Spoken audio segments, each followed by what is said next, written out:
جی بہت بہت شکریہ. میں بہت شکر گزار ہوں کہ آپ نے مجھے موقع فراہم کیا کہ میں یہاں پر حاضر ہو سکوں, آپ سب کے بیچ بیٹھ سکوں, اور وہ تمام چیزیں جن کے تحفظ کی قسم ہمارا آئین کھاتا ہے ان کو یہاں بیٹھ کے ہم سارے بھائی ہاتھ جوڑ کے اس کو پر قائم رہنے کا وعدہ کریں. یہ جو فکر ہے, فکری آزادی ہے, یہ ہمیں آئین نے دی ہے. یہ کوئی سہولت نہیں ہے جو کسی حکومت نے فراہم کرنی ہے. اپنا نقطہ نظر لے کر آگے چلنا قرآن کی روح سے, اللہ کے حکم کے مطابق, یہ سب مسلمانوں کا فرض ہے. اس ملک میں تمام مکاتب فکر اپنے اپنے نقطہ نظر کے مطابق تمام آزادی جو ہے وہ فراہم کرنا, ان کو سہولت فراہم کرنا, ان کو پروٹیکشن فراہم کرنا, یہ آئینی حکم ہے, یہ آئین میں درج ہے. یہ کوئی ایسی چیز نہیں ہے جو حکومت کسی کو فیور کر رہی ہے, یہ تو وہ فرض ہے حکومت کا جو حکومت ادا کر رہی ہے.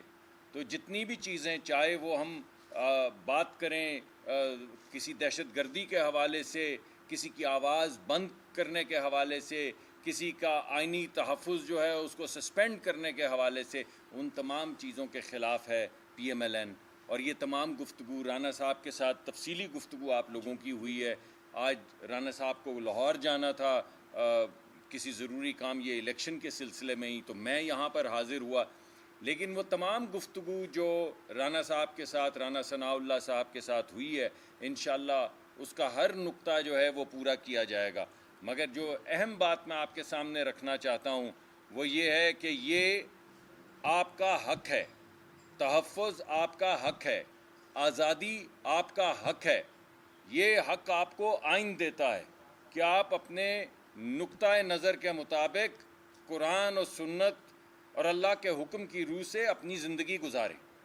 یہ ملک صرف مسلمانوں کو ہی نہیں, جو پاکستان کے اندر اقلیتیں ہیں ان کو بھی یہی پروٹیکشن دیتا ہے کہ وہ اپنے اپنے طریقہ کار کے مطابق, اپنے اپنے مذاہب کے مطابق آزادی کے ساتھ اس ملک میں رہیں پاکستانیوں کے طور پہ.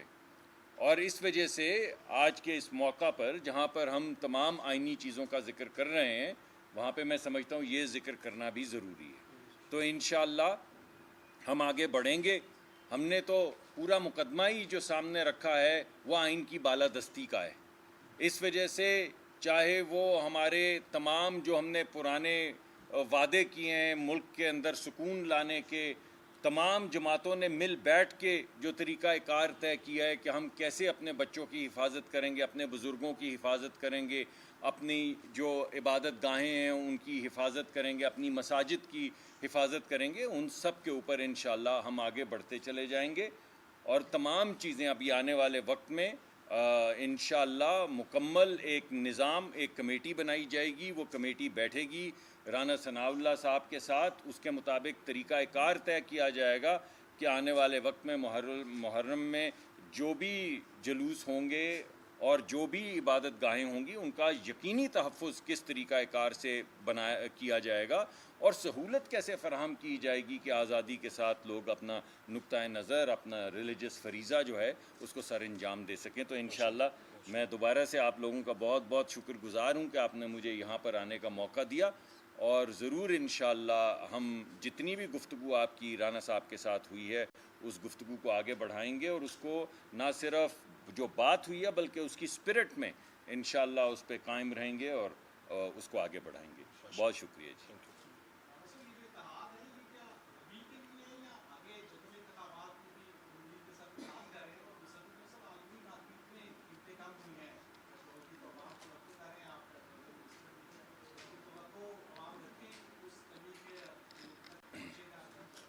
دیکھیے آج میں نے ایک ابھی تھوڑی دیر پہلے ٹویٹ دیکھی یہ بجلی اور گیس کے حوالے سے. ابھی ہمارے ملک کے اندر ایک بڑی واضح چیز ہے جو حکومتی پالیسی ہے, وہ یہ ہے کہ کچھ بھی ہوگا تو ہم غریب آدمی کو بچائیں گے, ہم غریب آدمی کو بچائیں گے, یہ اب حکومتی پالیسی ہے.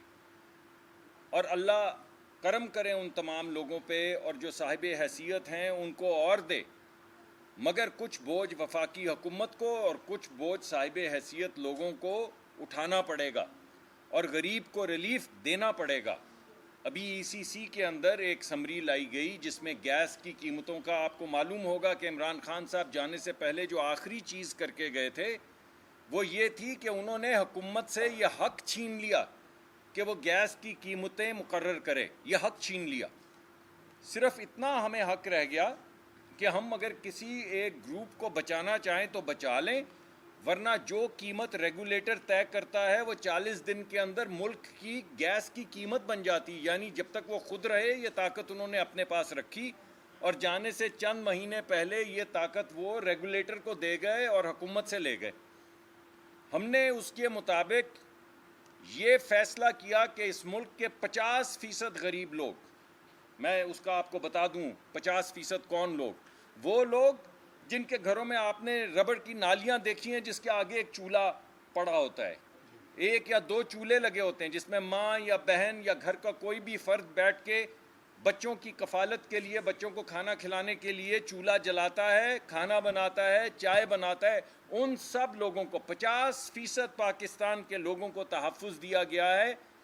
ان کا بل 1 پیسہ نہیں بڑھے گا بلکہ ان میں سے بیشتر افراد کے بل کم ہو جائیں گے. اس مہنگائی میں بھی ہم نے یہ سوچا کہ ان کے بل یا کم ہوں گے یا اتنے ہی رہیں گے 50% لوگوں کے. مگر کچھ لوگ، اللہ ان کے کام میں برکت ڈالے، جو بڑے بڑے گھروں میں اللہ نے ان کو سہولت دی کہ رہیں، ان کے گھر میں 3 4 اگر بوائلر جل رہے ہیں اور ہر کمرے میں اگر ایک ہیٹر چل رہا ہے تو ان کو پھر تھوڑا سا بوجھ اٹھانا ہوگا. ان کی قیمت بڑھائی جائے گی اس وجہ سے کہ یہ سہولت غریب کو دینا ضروری ہے.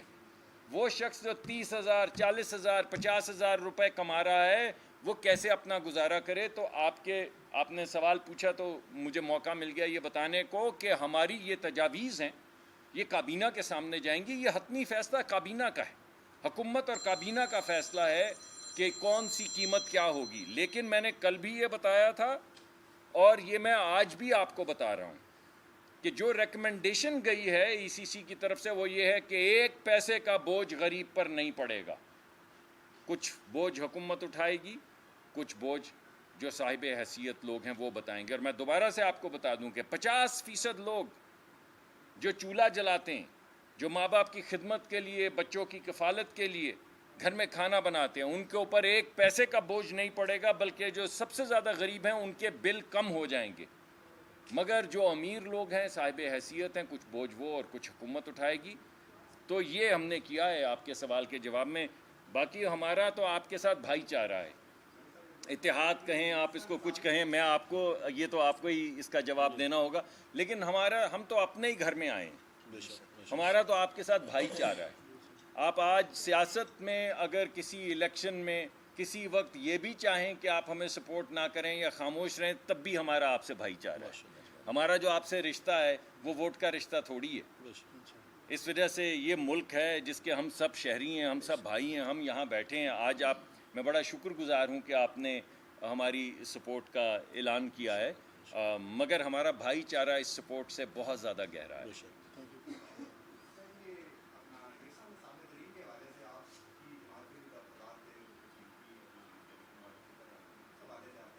جی میرے خیال میں رانا صاحب نے شاید کوئی اس پہ گفتگو کی ہے. اس کو ایک پچھلے دنوں احسن اقبال صاحب نے بھی اس پہ گفتگو کی ہے، رانا صاحب نے بھی گفتگو کی ہے. تو اگر کوئی بھی ایسی چیز ہے جس پہ کوئی بھی مسلمان معترض ہے تو ہم کیوں نہیں بیٹھ کے سارے اس کے اوپر دوبارہ سے ایک نظر دیکھ کے اسے ٹھیک کر لیں گے تاکہ کسی کے بھی مذہبی جذبات جو ہیں یا مکتبہ فکر کے جذبات جو ہیں وہ متاثر نہ ہوں. اس میں تو کوئی حرج نہیں، یہ تو ایک اچھی چیز ہے. یہ پہلے ہی ہو جانا چاہیے تھا، یعنی وہ تجاویز جن پہ کچھ لوگوں کے کنسرنز تھے ان کو پہلے ہی طے ہو جانا چاہیے تھا. یہ پورے ملک کا نصاب ہے، یہ کسی ایک مکتب فکر کا یا ایک نقطہ نظر کا نصاب نہیں ہے. تو اس کو دوبارہ ایک نظر دیکھ لینے میں کوئی حرج نہیں. بہت شکریہ.